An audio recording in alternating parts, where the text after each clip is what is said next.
Muchas gracias a todos, gracias por estar aquí.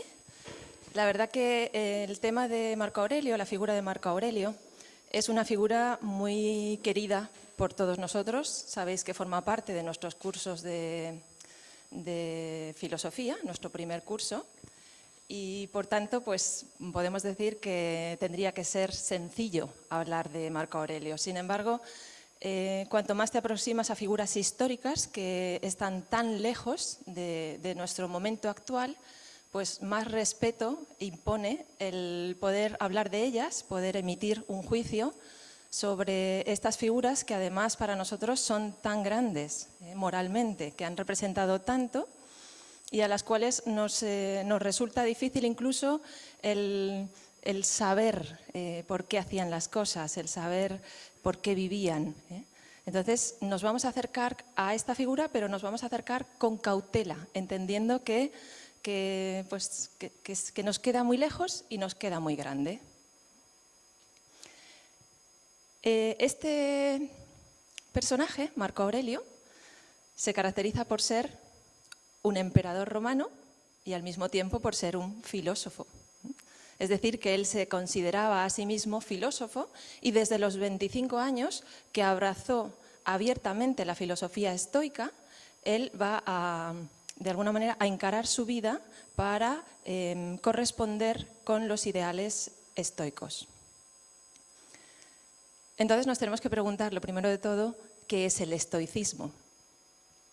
Muy bien, pues el estoicismo es una corriente filosófica que va a nacer en Grecia y va a nacer aproximadamente un siglo después de la muerte de Sócrates, de la mano de un personaje que va a ser Zenón de Citio.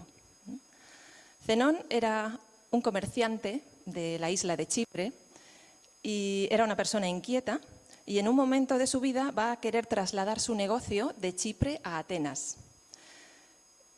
Con tan mala suerte que cuando el barco con todas sus posesiones está llegando a Atenas, resulta que naufraga y con él se van a pique pues todas sus posesiones. En ese momento Zenón va a decir, parece ser que la vida quiere que me dedique a la filosofía. En vez de hacer un drama de todo lo que le pasa, entiende que la vida le está dando una señal, le está diciendo algo y entonces decide dedicarse a la filosofía. ¿Qué mejor lugar que Atenas? Y en Atenas él pues va a buscar la compañía de los cínicos, va a estar con Crates, va también a interesarse por la filosofía epicúrea, va a conocer a Epicuro y con todo eso que va aprendiendo, pues él va a fundar su propia escuela. Puesto que no era ateniense, que era extranjero, no podía tener una escuela propia. De manera que él se va a reunir en un lugar de Atenas que era el pórtico, un pórtico decorado con unas pinturas de Polignoto. De manera que ese pórtico se llamaba Stoa Poikiles. De ahí es de donde viene el nombre de estoicos, que se les llamaba a esos filósofos del pórtico, a todos aquellos que se reunían alrededor de Zenón en el pórtico de Atenas. Entonces así es como se ha quedado la idea de estos filósofos que se les ha llamado estoicos. Zenón se caracterizaba de alguna manera por estar un poco en contra de las ideas de Epicuro, porque Epicuro de alguna manera preconizaba el acercarse al placer, los placeres sutiles, los placeres del alma, pero de alguna manera acercarse al placer. Zenón lo que va a proponer es una vía con cierta insensibilidad tanto al placer como al dolor, que es lo que se va a conocer como ataraxia, y que de alguna manera todo esto hacía un carácter muy recio, apoyado sobre todo en la fuerza de la voluntad.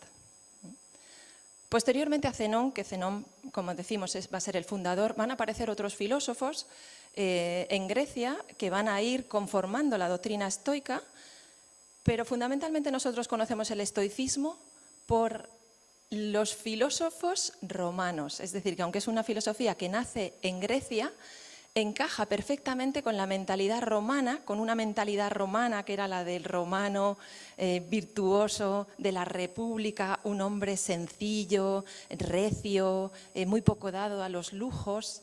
Y entonces, con esa mentalidad va a sintonizar muy bien la filosofía del estoicismo. De forma que nosotros hoy conocemos el estoicismo fundamentalmente por sus representantes romanos, cuando ya habían pasado, pues desde Zenón, que la funda en el 300 a.C., hasta Séneca, en el año 4 a.C., pues habían pasado ya 300 años. Pero precisamente con Séneca, posteriormente con Epícteto y finalmente con Marco Aurelio, la filosofía estoica va a encontrar verdaderamente su esplendor. Estos tres personajes, Séneca, que va a ser contemporáneo de Jesucristo, que va a nacer y va a vivir prácticamente en las mismas fechas. Luego Epícteto, que va a nacer, Séneca va a morir cuando Epícteto tiene 10 años, por tanto van a estar encadenados en el tiempo. Y luego Epícteto va a morir cuando Marco Aurelio tiene 13, 14 años. Entonces, los tres filósofos están en Roma, los tres filósofos de alguna manera están cercanos al círculo imperial y los tres filósofos, aunque no han llegado a conocerse, han ido uno detrás de otro, lo cual es también significativo.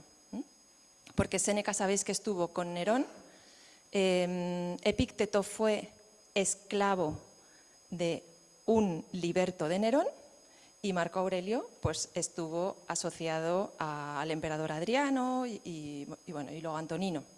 Por tanto, ambos tres grandes exponentes de la filosofía estoica, curiosamente, se relacionan con la Roma imperial. Pero nosotros hoy, y es verdad que hoy hay un resurgir del estoicismo, podemos acercarnos a sus libros, pero nos vamos a quedar un poco cortos en el sentido de que, acompañando a estas máximas que vamos a recoger y que vamos a ver de Marco Aurelio, había una mentalidad clásica que nosotros hoy no tenemos. Entonces, Marco Aurelio, Séneca, Epícteto, todos ellos, de alguna manera, entienden cuál es su papel en la vida. Se han preguntado qué es la vida y el mundo clásico, el mundo griego y el mundo romano les ha dado esas explicaciones. De manera que no son personas desconcertadas, ni son personas que puedan tener una mentalidad como puede tener mucha gente hoy en día, una mentalidad materialista, consumista, que considera que en realidad pues somos un conjunto de la vida ha surgido porque hay un conjunto de átomos que han chocado entre sí y estamos aquí sin ningún sentido. Intentar entender la filosofía estoica desde estos presupuestos es muy difícil. Entonces, tenemos que darnos cuenta de que verdaderamente cuando habla Marco Aurelio, lo que puebla su universo de ideas es una cultura clásica, donde esa cultura clásica tenía un intelecto muy brillante y una gran espiritualidad.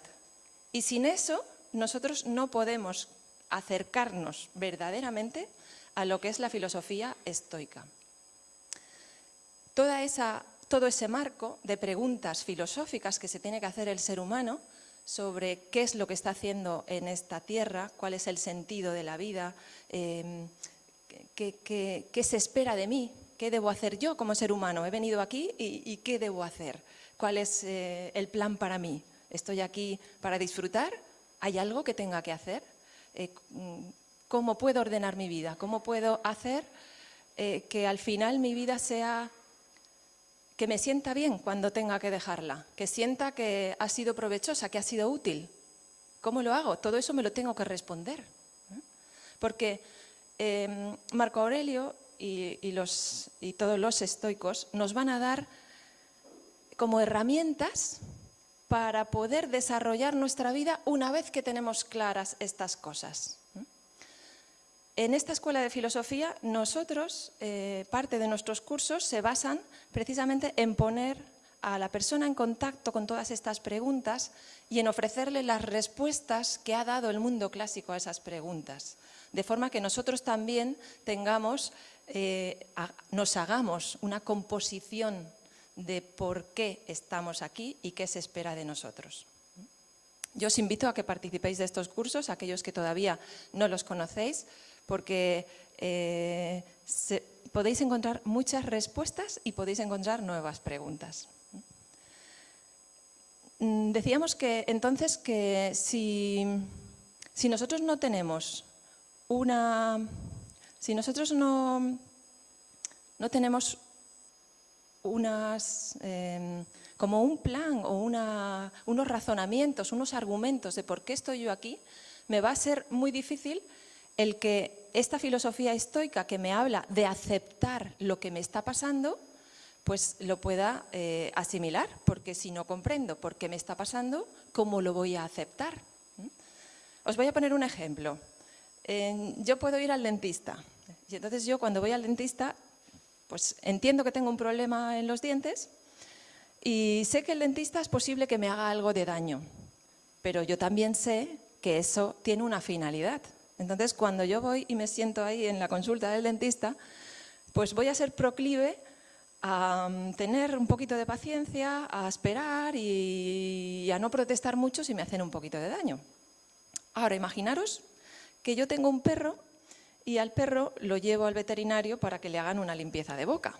Claro, ese perro dice, pero que este hombre me está haciendo daño. ¿Y por qué me hace daño? No entiendo nada. Entonces, a alguien que no sabe por qué están pasando las cosas, es difícil pedirle que las acepte. Por eso digo que hay detrás toda una axiología, o sea, hay una comprensión de la vida para poder luego utilizar estas herramientas estoicas y que verdaderamente nos sean útiles. Como decimos, nos queremos acercar a la vida de este gran filósofo que fue Marco Aurelio. Y para comprender a Marco Aurelio hay que comprender también su época. Marco Aurelio va a pertenecer a una dinastía, la dinastía antonina, que se caracteriza por haber sido nombrados como los 5 emperadores buenos. Es decir, se considera una época cercana a 100 años en donde van a aparecer estos 5 emperadores que van a suponer el siglo de oro del Imperio Romano.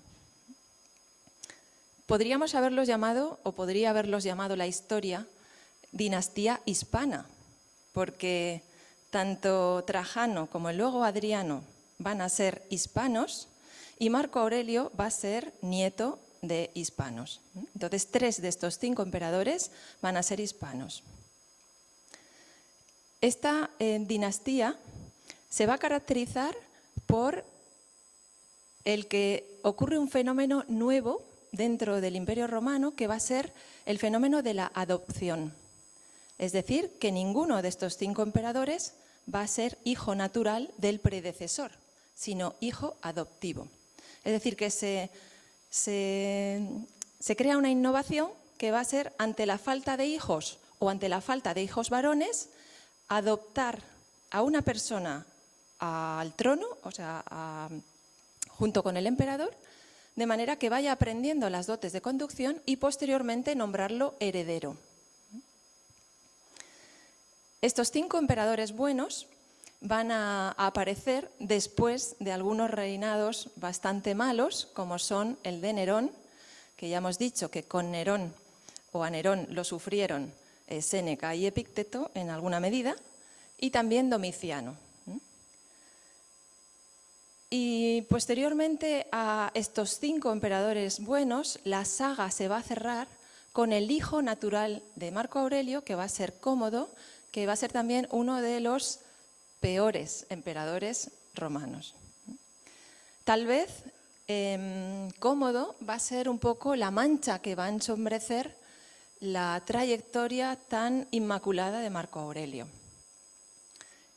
Y nos podemos preguntar cómo es que Marco Aurelio eligió a un hijo que luego se demostró tan pésimo en el gobierno, siendo que él era una persona tan lúcida, tan recta, tan prudente.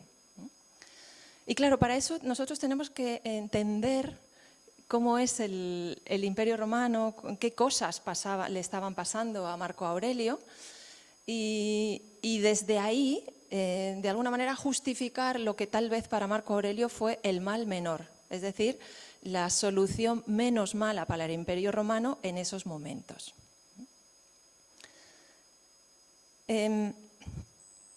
Podemos hablar de Adriano, que fue verdaderamente Adriano, que fue un gran emperador romano que de alguna manera administró todo lo que fue la Roma de las provincias.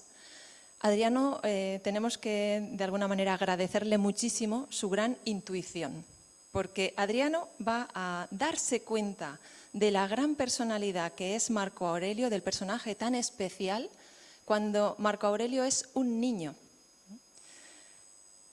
Formaba parte de su familia, era sobrino nieto de Adriano, más o menos, un pariente lejano. Y Marco Aurelio con 3 años va a perder a su padre.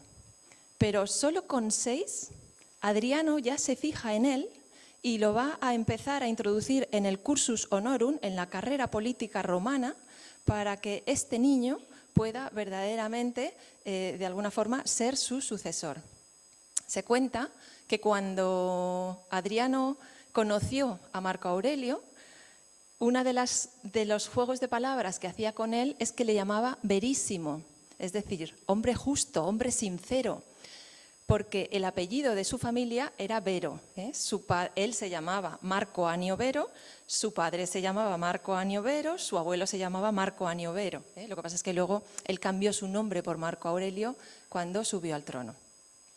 Entonces, de esa característica tan especial que tenía Marco Aurelio, de su gran sinceridad, de la honestidad con la que vivía, es lo que va a llamar la atención de Adriano y, de alguna manera, va a querer que sea su sucesor. Lo que ocurre es que había una diferencia de edad muy grande, de modo que entre medias él va a buscar a otra persona que lo suceda.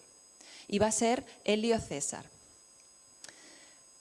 Con tan mala fortuna que Elio César va a morir. Y bueno, atendiendo a esto y para cerrar más la sucesión de Marco Aurelio, va a prometer a Marco Aurelio con la hija de Elio César, de manera que ya quede de alguna manera establecida la sucesión en la siguiente generación. Pero Elio César va a morir y entonces Adriano tiene que buscar un nuevo sucesor. ¿Y a quién va a buscar? Pues va a encontrar una figura discreta, va a encontrar una figura política, una persona que aparentemente ya era mayor, como Antonino Pío, y a él le va a dejar heredero del Imperio Romano a condición de que escoja como hijo adoptivo a Marco Aurelio y al hijo de Elio César. Y aquí vemos que efectivamente pues, Antonino dice que sí, pero lo curioso es que cuando llega al poder respeta la palabra que le ha dado Adriano. Es decir, cuando Adriano ya ha muerto y cuando él es emperador, va a respetar la palabra que le ha dado a Adriano y va a hacer hijo adoptivo a Marco Aurelio y a Lucio Vero. De ahí nos damos cuenta también la honestidad de este hombre, de Antonino Pío, que fue uno de los grandes emperadores de Roma, de los que se conoce muy poco, pero fue una persona fue muy frugal, volvió a regenerar toda la economía romana, tuvo mucha suerte en su época porque verdaderamente el Imperio Romano no hubo revueltas y él en ese tiempo de tranquilidad pues pudo de alguna manera dedicarse a arreglar el Estado, a sanearlo, a emitir leyes para hacer que ese Imperio Romano fuese más justo. Antonino Pío, contra todas las expectativas, estuvo 23 años en el poder y asoció desde el principio a Marco Aurelio con él, de manera que Marco Aurelio tuvo 23 años para ejercitarse en el poder, para aprender a ser un buen emperador con unas condiciones inmejorables y con un personaje, que fue Antonino, que lo tuvo a su lado permanentemente. Tanto es así que se dice que en estos 23 años solo se separaron 3 días. Ni un matrimonio, ¿eh? Está tan unido. Entonces, Antonino se lo enseñó todo. Y además, Marco Aurelio, ya desde los 25 años, se va a declarar, como digo, filósofo estoico. Y él va a profesar y va a seguir esa filosofía estoica. De manera que va de alguna forma, a ejercer el poder al lado de Antonino desde esa mirada estoica.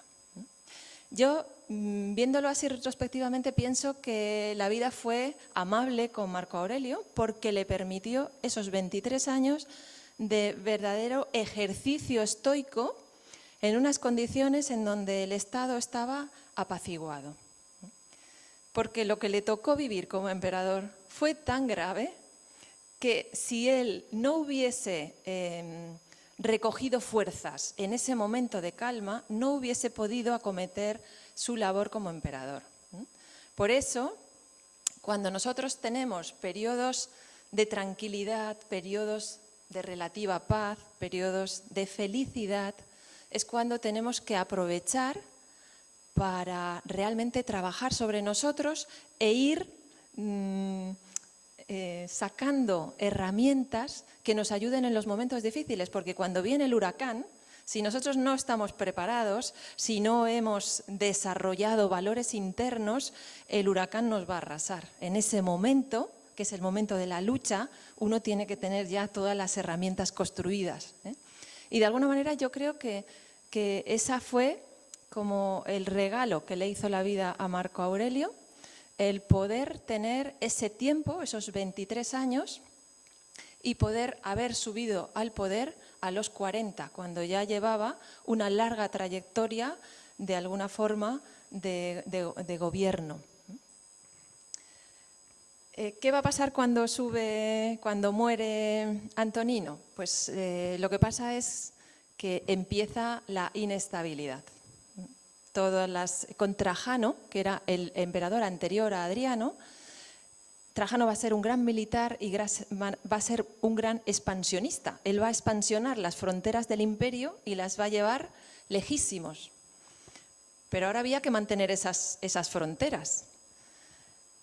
Y en época de Marco Aurelio van a empezar a sublevarse pues, unos y otros, de manera que van a requerir una atención constante en las fronteras. El mismo año que sube al poder, ya va a haber una sublevación en Asia. Los partos se van a sublevar. ¿Qué es lo primero que hace cuando él sube al poder? Pues otra muestra del carácter de Marco Aurelio va a ser que él va a asociar en el trono y a hacer coemperador a su hermano adoptivo Lucio Vero.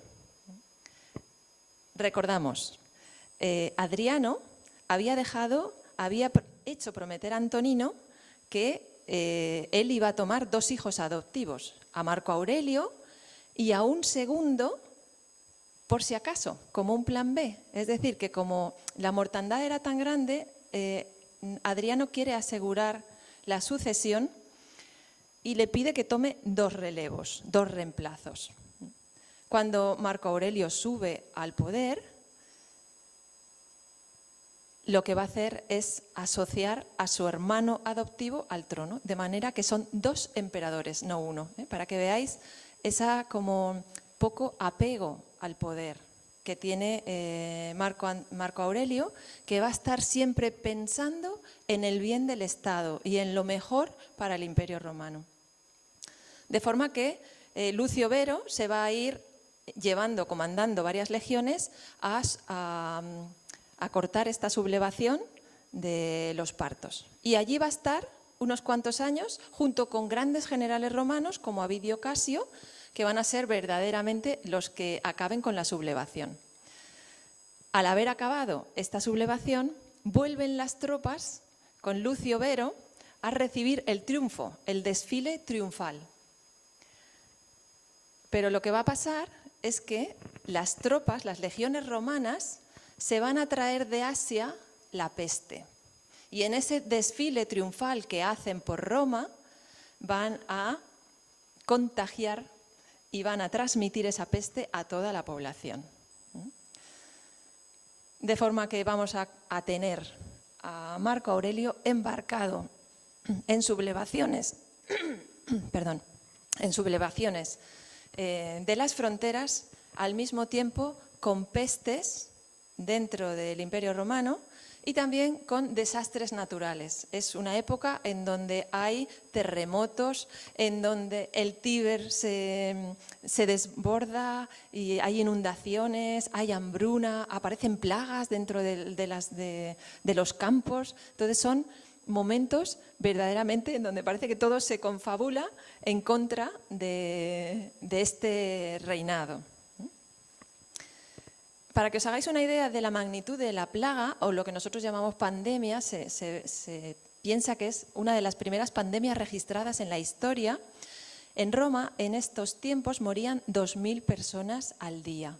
2.000 personas al día. Se contagiaron 1 de cada 4 y murieron 1 de cada 10. Es decir, la población del Imperio Romano y de la Roma de aquel momento se diezmó. Eso era una plaga, una peste en donde verdaderamente no hacía falta que alguien te lo contase por medios informativos, sino que tú estabas viendo morir a la gente a tu alrededor. Entonces, se cree, dicen los historiadores, que eso fue uno de los motivos por los que Roma se fue despoblando y que contribuyeron a la decadencia de Roma a partir del reinado de Marco Aurelio. En ese momento es cuando se hace famoso también Galeno, que Galeno va a ser el médico personal de Marco Aurelio, pero se hace famoso porque él es el que va a describir los síntomas, va a buscar remedios para esta plaga que hoy en día se cree que o bien era la viruela o bien era el sarampión, que eran 2 virus que en Europa no se conocían. Bien, entonces vemos un poco esta plaga, todas estas calamidades que le ocurren durante el reinado de Marco Aurelio. Marco Aurelio va a tener gestos muy bonitos, personales suyos, como por ejemplo que él va a dejar toda su fortuna personal, su familia, su madre, tenía una gran riqueza porque tenía fábricas de ladrillos. Y en ese momento el boom de la construcción en Roma era muy grande y entonces tenía una fortuna inmensa. Cuando la madre muere, Marco Aurelio le cede toda la fortuna a su hermana como dote de boda, de manera que él se queda sin nada. Y eso luego, para que veáis que él tampoco no tenía un gran apego al poder como poder, ni tampoco tenía un gran apego al dinero, a las riquezas. De forma que posteriormente aparecen otras sublevaciones de las tribus germanas en la frontera norte de Europa y entonces con el diezmo que supone estas plagas no había legiones para mandar al norte y Marco Aurelio va a armar él mismo legiones en base a esclavos, en base a gladiadores y en base a poner el dinero personalmente, y como no tenía dinero, pues tuvo que vender y poner a subasta partes del tesoro del Palacio Imperial donde él vivía. Entonces, de su propio bolsillo y echando mano de lo que pudo, sufragó estas legiones para poder contrarrestar esas hordas de bárbaros que se estaban acercando a las fronteras. Y uno puede pensar, ¿por qué Marco Aurelio, si era una persona tan bondadosa y tan, nosotros diríamos desde nuestra mentalidad actual, tan pacifista, por qué se embarcaba en guerras? Y claro, esto nos obliga a entender el momento. Nosotros tenemos siempre que ir a ese momento. Marco Aurelio tenía sobre todo una visión de gran humanidad y de alguna manera él estaba trabajando por por su pueblo, ¿eh? Tenía una vocación social de ayuda humanitaria a todo su pueblo. Y cayó ahí, como emperador, en una situación y en un momento en donde esa era la situación que había y él debía hacer algo para no empeorarla, sino para mejorarla. Si él no hubiese luchado, y él no tenía experiencia militar, porque con Antonino Pío él estuvo en Roma, él no se movió de allí, si él no hubiera luchado, realmente esas fronteras y esos bárbaros hubiesen, de alguna manera, invadido Roma y hubiesen masacrado muchos romanos. De manera que no es tan fácil eso de decir, pues tiramos las armas y que todo el mundo vuelva a tener paz, cuando hay una mentalidad, cuando hay unas circunstancias sociales que están ahí y que no las puedes eludir. De forma que, de alguna manera, por eso decimos que Marco Aurelio no entendía, dentro de su filosofía estoica, no entendía absolutos, así como nosotros entendemos el placer, el dolor, la guerra, la paz. Él entendía otra cosa, que es lo fundamental dentro de la filosofía estoica, que es el sentido del deber. ¿Qué debo hacer aquí donde yo estoy? ¿Qué debo hacer para mejorar una situación? ¿Qué se espera de mí? Y si eso implica luchar, lucho. Y si implica morir, muero. Y si implica dolor, pues sufro el dolor, ¿eh? Porque no se trata tanto de lo que yo quiero o lo que a mí me conviene, sino verdaderamente de lo que debo hacer. Ese gran sentido del deber, ese gran sentido del honor, de la dignidad, es lo que realmente construyó esta doctrina estoica y la que nos ha traído un emperador filósofo como es Marco Aurelio. Bien, entonces decíamos que otra cosa interesantísima del mundo romano es la idea de ciudadano romano, la idea del hombre cosmopolita. Los romanos, cuando conquistaban, a nosotros nos ha quedado la idea de Hollywood, del gran conquistador que va, arrasa, pero los romanos cuando conquistaban tenían un gran respeto por las tierras conquistadas. De hecho, si vais a Roma, veréis el Panteón. El Panteón es un edificio que nos ha quedado de la época de Augusto, es decir, que es antiquísimo. Es un edificio circular precioso y Panteos significa todos los dioses. Era un edificio donde cada uno de los pueblos conquistados podía llevar a su dios para rendirle culto en Roma.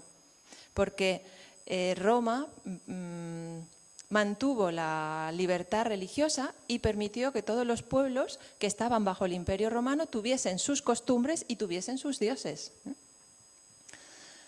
Pero la idea de hombre cosmopolita implica el dar a todos los seres humanos del imperio una serie de ventajas, una serie de derechos por ser romanos. Fijaros que estamos diciendo que 2 emperadores y un tercero procedían de Hispania, es decir, procedían de tribus celtas, de tribus íberas, no eran romanos, pero para un romano, una vez conquistados, ya todos eran ciudadanos romanos, no había distinción, se integraban en todas esas ventajas que tenían los romanos, lo cual es muy, muy interesante, porque está hablando precisamente de compartir y de mejorar. Y lo que hizo Marco Aurelio en su gobierno fue, sobre todo, legislar a favor. Él siguió la labor de Antonino Pío y siguió legislando a favor de todos los desfavorecidos de la sociedad. Entonces legisló a favor de las viudas, legisló a favor de los esclavos, legisló a favor de los huérfanos, legisló muchísimo para precisamente ir aportando más justicia social. Bien, entonces decíamos que Marco Aurelio estuvo en el gobierno, estuvo de emperador 19 años, había estado 23 con Antonino Pío, estuvo 19 años como emperador. En ese tiempo perdió a su coemperador, a Lucio Vero, que murió, en unas batallas en Germania y también tuvo que asistir a una sublevación de su mejor general. Es decir, Avidio Casio, un general que estaba en Oriente, con las legiones en Oriente, se va a proclamar emperador, tal vez pensando que Marco Aurelio estaba enfermo o que Marco Aurelio estaba a punto de morir. El caso es que él se va a proclamar emperador y eso, claro, provoca el que Marco Aurelio tenga que prepararse para una guerra civil entre los que apoyen a Marco Aurelio y los que apoyen al nuevo emperador, Avidio Casio. La magnanimidad de Marco Aurelio se va a ver también aquí, porque él dice, en realidad, el destino ya ha hablado y lo que tenga que ser, será. Por tanto, yo no me voy a preocupar, yo haré lo que tenga que hacer. ¿Qué tengo que hacer? Pues tengo que intentar combatir esta sublevación, pero de alguna manera el resultado ya se ha producido y por eso no me voy a angustiar sobre qué pasará. La suerte se decantó del lado de Marco Aurelio porque a los 3 meses los propios soldados de Avidio Casio, viendo que esa sublevación no iba a tener éxito, mataron a Avidio Casio. De forma que Marco Aurelio no tuvo que ir a luchar. Pero lo que hizo Marco Aurelio, cuando le presentaron la lista de todos aquellos que habían participado en el complot, fue decir, no quiero verlo porque yo los voy a perdonar, pero si veo quiénes son, me voy a condicionar en mi trato hacia ellos. De manera que rompió la lista, se destruyó esa lista de todos los implicados y él no quiso saber quiénes eran. Decimos entonces que primero murió Lucio Vero, luego murió Avidio Casio y tal vez su hijo Cómodo era la única opción que quedaba dentro del panorama para no volver a provocar una guerra civil. Es decir, fijaros lo que puede significar para un imperio cuyas provincias están asaltadas por hordas de bárbaros, cuya población está enferma con pestes y epidemias, que además haya una guerra civil en medio. Eso sería directamente una catástrofe para Roma. Por tanto, creemos, o los historiadores creen, que aunque Marco Aurelio al final vio que Cómodo no era un buen sucesor para él, no le quedó más remedio o no le quedó tiempo para poder haber buscado a otra persona. Marco Aurelio murió en el frente, en la línea de frente. Él pasó los últimos 10, 12 años en una tienda militar en medio de campañas bélicas. ¿Sabéis lo que es vivir en una tienda militar? Con el frío, las malas condiciones de salubridad. Pues así estuvo viviendo él, como un legionario más, en el frente de batalla. Y se dice que ahí es donde enfermó posiblemente la peste, que llegó hasta allí, y puesto que él tenía unas condiciones de salud muy precarias, tenía distintas enfermedades, distintos dolores, pues eso acabó con su vida cuando tenía 59 años. Marco Aurelio va a tratar, vamos a ver ahora algunas de las ideas fundamentales de Marco Aurelio. Una de las ideas que se ve, se trasluce a lo largo de todo el texto es la idea de la muerte. Marco Aurelio nos habla mucho de la muerte. También es verdad que Marco Aurelio vio morir a muchas personas, muchísimas. Marco Aurelio vio morir a su padre, vio morir a su abuelo, vio morir a su bisabuelo, vio morir al emperador Adriano, vio morir al emperador Antonino Pío, vio morir a su hermano Lucio Vero, vio morir a su esposa, vio morir a, no lo hemos dicho, de 13 de sus hijos, vio morir a 8. En 59 años. Preguntémonos nosotros a cuántos hemos visto morir. ¿A cuántos hemos escuchado que han muerto? A nuestros parientes, conocidos. Nuestra sociedad no tiene la muerte tan cerca y además nuestra sociedad ha hecho de la muerte un tabú y un lugar que está muy lejos. Y nos ha dado como la falsa seguridad de que hasta los 80 o 85 nosotros no tenemos que preocuparnos porque como hemos hecho como, no sé, como un salvaconducto, nos han hecho un salvoconducto y entonces es como que no nos va a pasar nada hasta quién sabe qué. Entonces no vivimos como si pudiéramos morirnos hoy, morirnos mañana, sino que consideramos que pues, no va con este tema no va con nosotros. Algo totalmente contrario a la mentalidad estoica. La mentalidad estoica considera que hay que integrar la muerte, que hay que saber morir. Precisamente vamos a tener una conferencia dentro de poco sobre saber morir. Que hay que saber morir para saber vivir. Y que aquel que no ha resuelto el tema de la muerte en sí mismo no puede vivir bien. Sabéis que hay una máxima de Shakespeare, la escribe en Julio César, que dice: el cobarde muere 1000 veces, el valiente solo muere una. Porque el cobarde está siempre intentando esquivar esos momentos difíciles que le pueden traer la cercanía de la muerte, mientras que el valiente vive todo lo que tiene que vivir y cuando llega la muerte muere. Entonces esa de alguna manera es la filosofía de Marco Aurelio. Él tiene una de las frases que dice: vive cada día como si fuera el último. ¿Qué pasaría si viviéramos cada día como si fuera el último? Posiblemente viviríamos con más conciencia. No viviríamos como pasamos algunos de nuestros días, enfadados porque el portero, la vecina, el panadero o no sé quién nos ha dicho no sé qué.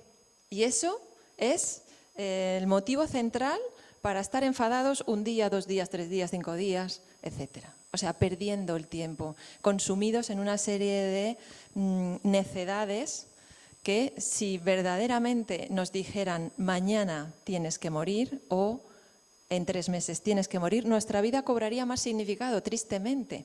Cobraría más significado porque se lo estaríamos dando. Fijaros que muchas veces nosotros decimos: ay, si yo hubiese sabido que mi padre se iba a morir, no le dije lo que quería decir. Ay, si yo hubiese sabido, no le dije. Pero sí lo sabemos. ¿Quién dice que no lo sabemos? Claro que lo sabemos. ¿Quién nos ha prometido que la vida es eterna? Sabemos que todos los que tenemos alrededor y nosotros mismos, en algún momento, más pronto o más tarde, vamos a morir. Por tanto, cuando Marco Aurelio nos hace tanto hincapié en la muerte, nos está haciendo hincapié en una vida consciente, en que seamos conscientes de cuáles son los verdaderos valores importantes de la vida, en que hagamos una escala de prioridades para verdaderamente saber qué es lo que vale la pena vivir y qué cosas verdaderamente hay que dejarlas pasar porque no son importantes. Como hemos dicho, otra de las grandes ideas de Marco Aurelio pues es su carácter. Él, de alguna forma, en este libro nos va a dar como esas pequeñas claves para enfrentar el día a día. Una vez que uno tiene claro lo que tiene que hacer en la vida, nosotros hemos venido a hacer algo y uno tiene que saber a qué ha venido y qué es lo que quiere hacer con su vida. Pero luego eso, ¿cómo lo traduzco yo a mi día a día y a poquitos? Bueno, pues esto es lo que permiten libros como el de Marco Aurelio, que son pequeñas máximas que nos sirven para cuando tenemos que enfrentar una circunstancia concreta de nuestra vida, muy tonta. Por ejemplo, él nos va a decir, piensa que cada día te puedes encontrar, al levantarte, tú piensas que cada día te puedes encontrar con un ingrato, con un ignorante, con un vanidoso.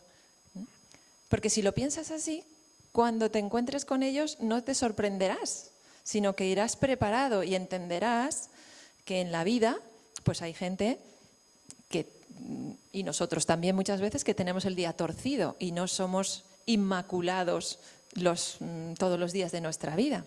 Por tanto, si sabemos cuál es la naturaleza humana, verdaderamente no nos vamos a sorprender. Es más, vamos a estar preparados para no ser reactivos, para no reaccionar.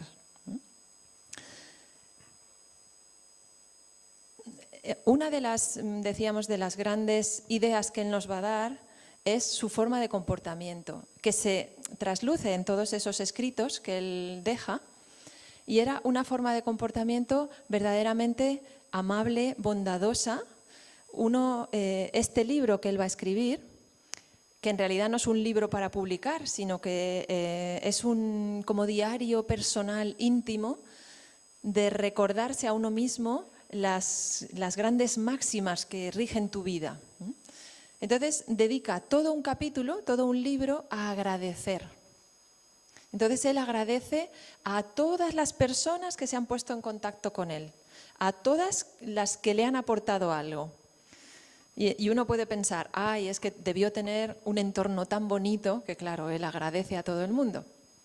En parte sí, pero en parte es un éxito suyo, porque él sabe ver en todas las personas algo bueno que agradecer. Y al mismo tiempo agradece también a los que le han hecho mal, porque entiende que también le han dado un ejemplo de lo que no hay que hacer. Entonces él tiene una máxima que dice, ¿sabes cuál es la mejor venganza que le puedes hacer a tu enemigo? No parecerte a él. Entonces, es decir, si tú ves a una persona cuyos valores piensas que no son los correctos, lo que tienes que hacer es decirte a ti mismo, yo así no seré, yo como él no voy a actuar. Y eso es el mejor ejemplo, la mejor enseñanza que te está dando incluso esa persona que tú consideras en un momento dado un contrario. Como decimos, él va a agradecer a todas las personas que se han puesto en contacto con él, todos sus maestros, sus familiares, el emperador. Va a tener grandes palabras agradeciendo sus ejemplos, los ejemplos que le han dado para saber cómo comportarse mejor. Entonces, él sobre todo va a fijarse en cómo actúan esas personas que para él son relevantes y va a querer imitarlas y actuar como ellos. Y otra de las cosas que es también muy significativa en sus escritos es su sinceridad, que ya habíamos hablado de ella, y cómo él se esfuerza en hacer un alegato contra la hipocresía y siempre va a decir, intenta que tu vida sea tan transparente que si te tuvieran que preguntar ahora mismo en qué estás pensando, pudieras decirlo rápidamente y no te quedaras ahí diciendo sino que verdaderamente tus pensamientos fuesen tan nobles, tan limpios, tan buenos, que pudieras decir en cada momento qué estás pensando, porque no podrías hacer daño a nadie con esos pensamientos. Entonces él verdaderamente va a querer trabajar sobre todo con la intención que nos mueve a hacer las cosas y que nuestra conducta sea limpia, pero partiendo del pensamiento. Él también nos va a decir que para mejorar nuestra vida tenemos que cambiar nuestra forma de pensar. Dice, ¿alguien te ha hecho mal? Pues para él es la falta, pero tal vez no te ha hecho mal. Es decir, que te ha hecho mal según como tú lo consideres, pero eso es una interpretación tuya. Si cambias tu manera de interpretar los acontecimientos, verdaderamente no habrá nadie que te pueda hacer mal. Entonces, él también trabaja mucho en ver cómo nosotros podemos entender qué cosas dependen de nosotros y qué cosas no dependen de nosotros. Que esa es una de las grandes enseñanzas estoicas promocionadas por Epícteto y que él también va a desarrollar. ¿Qué es lo que depende de nosotros? Marco Aurelio va a decir, de nosotros solo depende la virtud, es decir, hacer con nuestros actos y con nuestros pensamientos el bien. Y lo que no depende de nosotros es lo que hagan los demás. Pero eso tampoco nos influye, porque si nosotros estamos trabajando en lo que sí depende de nosotros, estamos cambiando nosotros y estamos cambiando nuestro entorno alrededor. Por tanto, ese es verdaderamente el trabajo al que nos tenemos que consagrar. Me gustaría leer alguna máxima para dar alguna pincelada, pero yo os animo a que hagáis de este libro vuestro libro de cabecera, porque está escrito no para leerlo todo de golpe, sino para ir aprendiéndose y quedándose con pequeñas frases que van a iluminarnos en ese momento concreto en que necesitamos como una indicación para salir del atolladero, en ese en el que nos hemos metido por nuestra impetuosidad, por nuestros deseos, por nuestros temores, por nuestros impulsos, por todo eso que es nuestra naturaleza instintiva y que tenemos que controlar. Pues Marco Aurelio nos da, que se las está dando a sí mismo, una serie de claves para saber cómo actuar en cada uno de esos momentos. Y esas frases son tan bonitas que algunas de ellas se van quedando en la memoria cuando uno las va leyendo con regularidad y consiguen marcar tu conducta cuando uno está más o menos lúcido. Cuando no, pero cuando uno está lúcido, sí. Entonces, por eso os invito a verdaderamente considerar este libro como un tesoro, uno de los tesoros que nos da la filosofía. Y ahora pues voy a leer algunas sí, para ilustrar un poco más. Recibe sin orgullo los favores de la fortuna. Piérdelos sin lamentarte. Es decir, es esa resignación de la que hablábamos, que es una resignación que es como comprensión y no estar apegado a los triunfos y a los fracasos.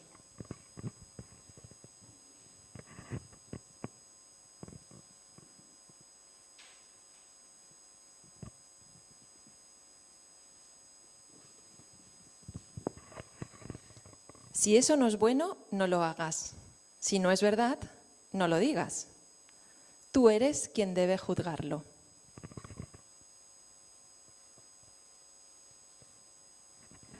Has de ser recto o enderezado. Es decir, que puedes haber nacido con todas las virtudes, pero si no las tienes, no pasa nada. Enderézate. O sea, haz el trabajo que tienes que hacer y consigue ser recto, ser mejor.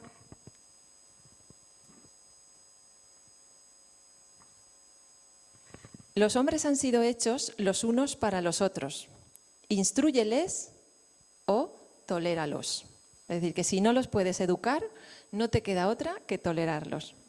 En ti está el que con tu ejemplo puedas hacer que entiendan la senda del bien, pero si no, pues toléralos.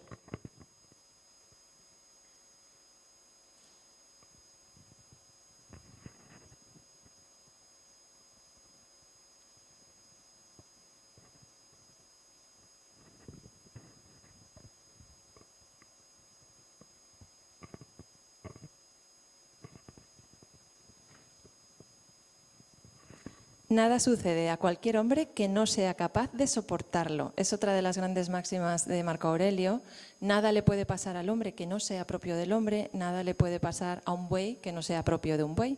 Por tanto, todas las pruebas y todo lo que nos pasa está a nuestra medida, está a nuestro alcance el poder superarlo. Bueno, pues hasta aquí la charla de hoy. Os agradezco vuestra presencia y si queréis hacer alguna pregunta, pues estoy aquí a vuestra disposición.